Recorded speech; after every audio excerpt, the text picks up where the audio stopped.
গরু চুরির অভিযোগের ঘটনাকে কেন্দ্র করে সোমবার দুপুরে ব্যাপক উত্তেজনা ছড়ালো পশ্চিম বর্ধমান জেলার আসানসোল দক্ষিণ থানার অন্তর্গত মহিশিলা গ্রাম এলাকায়। জানা যায় যে স্থানীয় লোকজনের গরু বোঝাই একটি 4 চাকা গাড়িকে ধরে গরুগুলি খালি করে গাড়িটি ভাঙচুর চালায় এবং আগুন ধরিয়ে দেয়। মারধর করা হয় গাড়িতে থাকা 2 জনকে। স্থানীয় মানুষ অভিযোগ করেন যে গত কয়েকদিন ধরেই এলাকায় গরু চুরি বেড়ে গিয়েছে। মাঠ থেকে গরু চুরি যেমন হচ্ছে সেরকমই মানুষের বাড়ির সামনে বাঁধা গবাদি পশুও চুরি হয়ে যাচ্ছিল। সেগুলি রাতের অন্ধকারে এই সব গাড়িতে করে পাচার করা হচ্ছিল। এদিন এইরকমই একটি গাড়ি ধরা পড়ে। বিক্ষুব্ধ জনতা গাড়িতে আগুন ধরিয়ে দেয়। ঘটনার খবর পেয়ে ঘটনাস্থলে বিশাল পুলিশ বাহিনী নিয়ে এলাকায় ছুটে আসেন আসানসোল দক্ষিণ থানার ইন্সপেক্টর ইনচার্জ কৌশিক কুণ্ডু। আগুন নেভানোর জন্য খবর দেওয়া হয় আসানসোলের দমকল বিভাগে। আসে দমকলের একটি ইঞ্জিনও। তাছাড়া ঘটনাস্থলে পৌঁছয় আসানসোল পৌর নিগমের মেয়র পরিষদ তথা 86 নম্বর ওয়ার্ডের কাউন্সিলর মানুষ দাস। তিনি বলেন, খবর পেয়ে এসে দেখেন গাড়িটিতে ভাঙচুর চালানো হয়েছে। আমি তো ঘরে ছিলাম, হঠাৎ বড়বাবু ফোন করলো যে আসুন এখানে গ্রামে একটু ইয়ে হচ্ছে,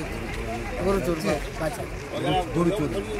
ঠিক আছে, আসলাম, এসে দেখলাম যে এরকম গাড়ি ভাঙা হয়ে গেছে। ওদিকে ওখানে আগুন লাগিয়েছে দেখি। হ্যাঁ, ওদিকে আগুন লাগিয়েছে না, আগুন রাখি গরু চুরি হয়েছে, গরু চুরি হয়েছে। উনি এসে চেক করলেন, এটা তো গাড়ি থেকে উদ্ধার করা হয়েছে বেশ কিছু গরু ও বাছুর। এছাড়াও গাড়ির চালক সহ 2 জনকে পুলিশ আটক করে আসানসোল দক্ষিণ থানায় নিয়ে যায়। এই ঘটনায় গোটা এলাকার বাসিন্দারা বেজায় ক্ষুব্ধ।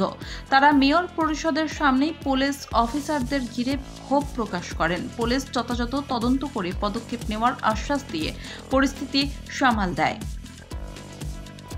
Bureau report, LCW India. তুলতে চান নাকি বন্ধু বান্ধবদের উপহার দিতে চান, তাহলে আর দেরি না করে আজই চলে আসুন আকাশ টেলিকমে। নিত্য নতুন মোবাইল হ্যান্ডসেটের অফুরন্ত সম্ভার। আপনারা পাবেন Apple, Samsung, Vivo, Oppo, Realme, Redmi সহ বিভিন্ন ধরনের মোবাইল ফোন। এছাড়াও রয়েছে সমস্ত রকমের EMI এর সুবিধে। তবে আর চিন্তা না করে আজই চলে আসুন বিনাচিতির আকাশ টেলিকমে। আমাদের ঠিকানা আকাশ টেলিকম, বিনাচিতি বাজার, রাহি হোটেলের সটিকটে। যোগাযোগ নম্বর 9064766951 অথবা 8250535583। আপনার বিশ্বস্ততার প্রতীক আকাশ টেলিকম।